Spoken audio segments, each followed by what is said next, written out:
Another day, another unboxing. Welcome back to the channel, everyone. Today, magkakaroon na naman tayo ng panibagong unboxing, which is this one. The Corsair HS35 Stereo Gaming Headset. Let's go!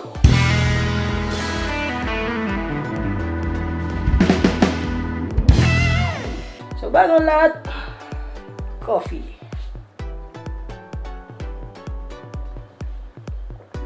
Woo!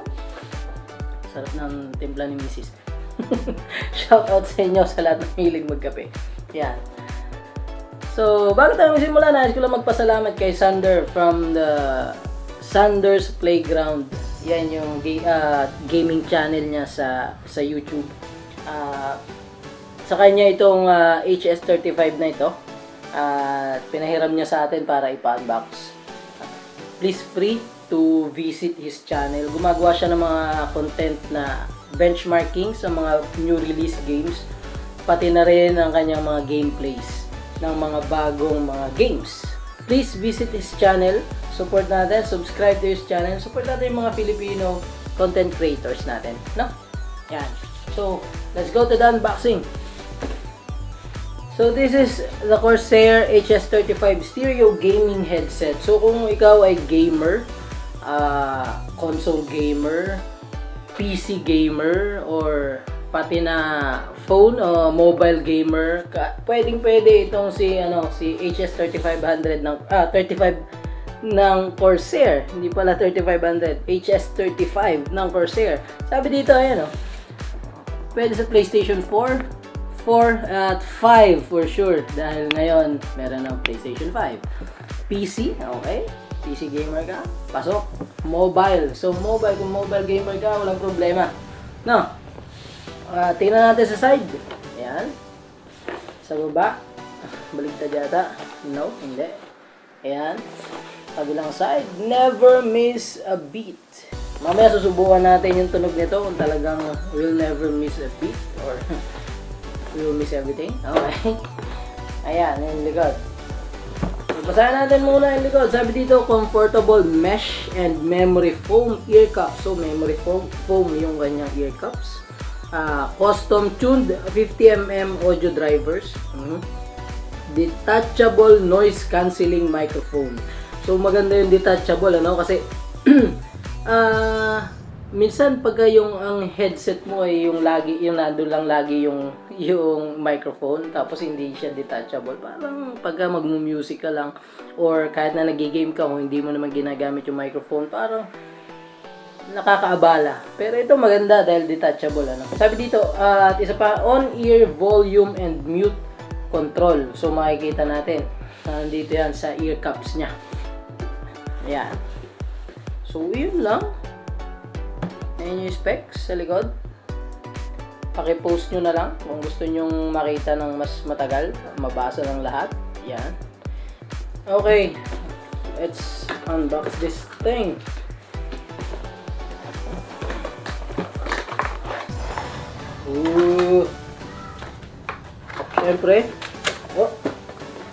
Siyempre, hindi nawawala. Silica gel. Pinaliwanag ko na ng mga nakaraang unboxing natin bakit may silica gel. At syempre, ang user manual at warranty guide. Ayan pinagsama na. Okay. Ayan na siya. So, yung kahon, dyan lang muna. At, eto na nga. Ayan na siya. Diba? Diba? Yun lang, wala na ibang kasama sa kahon. Ito lang siya. So, meron lang siyang protection dito para hindi lumabas yung mga kasama niya dito, pero tanggalin natin. Okay, detachable lang siya na ganyan. Tapos yun, microphone, detachable, 3.5mm jack papunta dito sa microphone. So yan yung una, ito natin ilagay. Yan, para makita natin ano ba to. Ayun, splitter. Ayun Kung makikita nyo, meron yan dito yung logo. Yung icon ng earphone tsaka ng microphone. Splitter, tapos sa kabila yung female 3.5 millimeter na connector. Tapos dito yung male. Ayan. Papunta kong PC. Kung gagamitin mo sa PC, maganda na may kasama yung ganito kasi yung sa mga ibang headset, walang kasamang ganito, diretsong 3.5 mm jack lang. 'Di ba?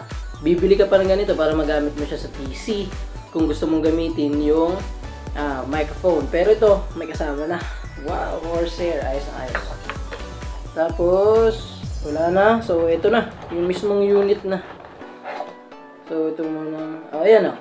Ito yung dulo niya, ayan yung connector niya. 3.5 mm lang. So maganda na merong ganito, splitter. Kung sa PC mo siya gagamitin. Kung gagamitin mo sa PlayStation 4, diretso mo lang to sa sa joystick. So doon sa DS4 o sa PlayStation 5, ganun din sa DualSense. Saan pa? Sa mobile phone, ganito lang naman ang connector niya. Diretso mo lang to, walang problema. Kung gumagamit ka ng switch, ganito lang din, di ba? So maganda na mayroong ganito for PC. Iyan. So, punta na tayo sa mismong unit. Wala na. Wala na. Iyon, oh. Kung makikita nyo sa mga side, logo lang siya. Ayan, oh. At first impression ko, magaan. Magaan siya, no? At medyo, yan, nag-swivel na ganyan. At yung niya, yung foam niya, ayan, oh. Ang kapal niya, no? Sabi diyan memory foam. Pero parang memory foam ba 'to? Parang hindi ah. But try natin.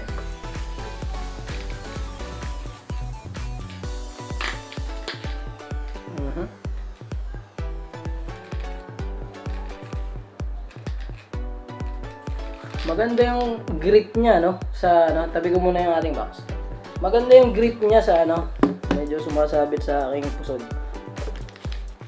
At napansin ko lang itong mga kanya, ito. Hindi ko alam kung okay ba to o hindi. Yung ganito, yung nagsuswivel na ganyan, masyadong firm. So, sa ibang mga ganito kasi na nagamit ko, magalaw to. Ito yung nagsuswivel yung ear cups. Na once na finit mo sa sa head mo, kusang lumalapat sa head mo. Pero siya kung anong dahil ayan, naka-firm siya na ganyan, nakasagad siya na ganyan. Dito, hindi siya, hindi nakaganyan, nakasagad siya. Pag nakaganyan mo na finit sa head mo, nakaganon lang talaga siya. Tapos subukan naman natin na nakaganyan. Ayan. Tingnan mo. Halos ayan. Diba? Hindi ko alam kung okay ba yun or hindi na kailangan mo siyang i-fit o ihanap ng posisyon para talaga mag-fit sa ulo mo, sa head mo. Kasi syempre iba-iba tayo ng fit. Pero talagang kailangan mo munang ayusin, no? Yung tamang fit sa head mo. Dahil kasi yung unang fit ko parang masyadong napipress ako dito. Pero nung inayos ko siya, yun okay na. Wala nang problema. Ha? Okay na yung fit dito. Ayan. So hindi na masakit sa mga gilid.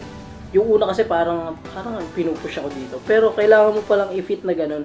Hindi siya yung automatic na mag-fit sa ulo mo. At saka dito sa ear mo. Kung hindi, kailangan mo siyang ayusin. Hindi na babalik. Kailangan mo ayusin. Okay. Tapos, ito, metal. Yung kanyang dito, sa adjustable. Siyempre, kailangan yan. Kaya na-adjust. Kasi siyempre, katulad sabi ko kanina, iba-iba tayo ng fit ng head at size ng head. May malaki, may maliit, yan. May mahaba, yan. At ito yun. Okay. Maganda na metal, ayun. Tapos maganda yung matte black. Nga pala dito sa ibabaw, may logo lang, ayun, Corsair. Okay. Sa mga sides, ayan, logo lang din. Okay. At medyo parang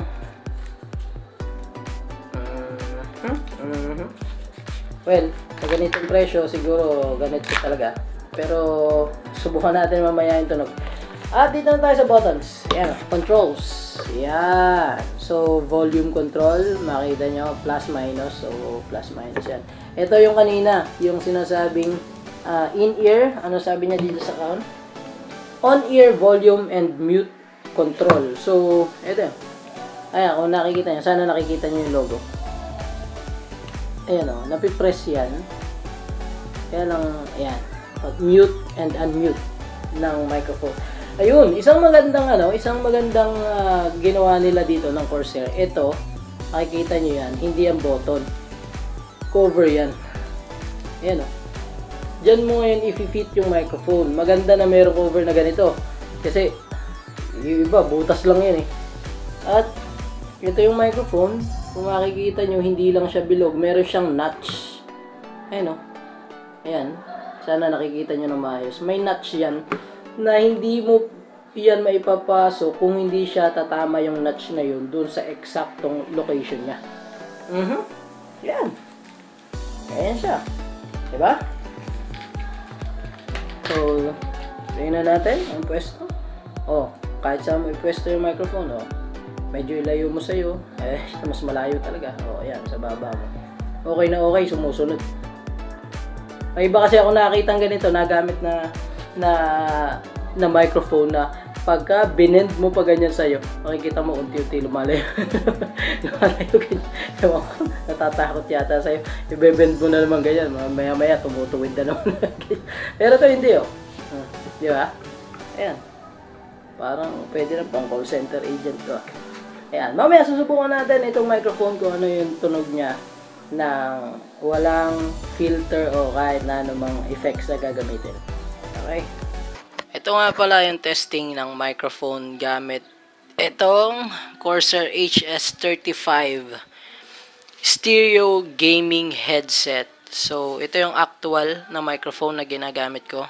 Yung naririnig nyo ngayon, ayan yan. Pick up niya yan. Walang kahit na anong effects. So, narinig nyo na yung tunog ng microphone. At nasubukan ko siya, siyempre hindi ko alam kung paano pagpaparinig sa inyo. Pero sinubukan ko siya gamitin. Sinubukan ko siya sa Spotify. At tinry ko yung tunog ng kanyang bass. May mga rap ako pinakinggan. At meron naman mga bassy na music. Pinakinggan ko rin gamit itong HS35. At masasabi ko lang na yung tunog niya sa bass maganda. Ayan. Then yung sa pagdating naman sa low sa mid-range and sa high range, mid-range okay na okay siya. Doon sa high range niya, medyo alam niyo yun yung pagka parang nagtitik na sa bandang dulo ng mga salita ay medyo parang masyado siyang hindi ko lang alam syempre magkakaiba tayo ng hearing. Pero doon sa bandang high niya ay medyo nawawala yung dulo. Ayan. Pero kung gamit mo siya sa gaming, hindi mo yun mapapansin. Sa music, yan. Talagang pero kung tao ka naman na casual listener ka lang ng music, tapos ito naman gagamitin mo, solve ka na dito. solve ka na dito. So, masasabi ko na itong Corsair HS35 ay pasok para sa budget mo, sa needs mo, sa gaming. At sa kahit na manonood ka ng Netflix, manonood ka ng mga videos sa iyong laptop, sa iyong desktop, sa iyong kahit saan, di ba? Dahil meron connectors eh. Sa computers mo, cellphone mo, o console mo, okay na okay ito. So, presyo nga pala nito galing to ng Lazada, 2,989. Yan, 2,989. So, dating nasa ano yata ito, nasa 4,000. Pero ito nakuha na lang ng 2,989 sa Lazada. No? So, ililink ko na lang din sa baba, sa description, kung saan nakuha to ni Sander Playground. Again, sabi ko ulit, paki-visit yung kanyang channel. Paki-subscribe na rin. So, the verdict. First, packaging, panalong panalo. No? Napaka-pogi ng packaging ni Corsair. Siyempre, Corsair yan eh. Napakaganda. Pati yung kanyang, box sa loob. Ito, pinaglalagyan ng mismong headset. Okay na okay oh. Matibay. Ayan. So, give natin yan ng 9 out of 10. Ayan. Tapos, yung kanyang aesthetics, no? Yung looks, ayan. Yung forma, yung style, simple, pero rock. Ayan. Ibigyan din natin yan ng... Kaya lang, ang ayaw ko lang dito, ayan, yung medyo mas swivel siya. Ayan, no? So, maybe I can give it a 8.5 out of 10. Okay? And microphone. Ito pala, microphone. Ang lakas ng pickup ng microphone. Well, normal voice ko lang 'yon at hindi ako sumisigaw kanina nung tinesting ko siya. Pero ang ganda ng pickup niya, no? Walang walang effects o walang kahit ano bang ang ginamit. Diretso lang 'yon. Raw pickup lang 'yon ng microphone, pero ang ganda ng pickup niya, no? So I can give it also at 8.5 out of 10 para sa pickup ng microphone. Sa tunog niya, dito. Yan yung upside nito. I can give it a 9 out of 10. Masisiyahan ka dito sa Corsair HS35. So, sa halaga na 2,989 pesos, sulit na sulit to. Sulit na sulit to. So, check it out! Corsair HS35. So, ganda na lang muna tayo. See you in the next one. At kung bago ka lang sa channel na ito, please consider subscribing. Ganyan din, click mo na rin yung notification bell sa side ng subscribe button para hindi mo ma-miss yung mga bago nating uploads. Okay? So, see you in the next one. Bye-bye. Peace. Wait. May pahabol pa. Ito ba? Isang mabilis lang. Kawikaan 1810. Sabi dito, ang Panginoon ay katulad ng toring matibay, kanlungan ng mga matuwid sa oras ng panganib. So, sinasabi dito na ang Diyos ay pwede nating takbuhan, laging toring matibay na pwede nating sandigan ng ating buhay. So, meron tayong mga problema, meron tayong mga pagsubok sa ating buhay, lumapit tayo sa Diyos. So, yun lang. Bye-bye!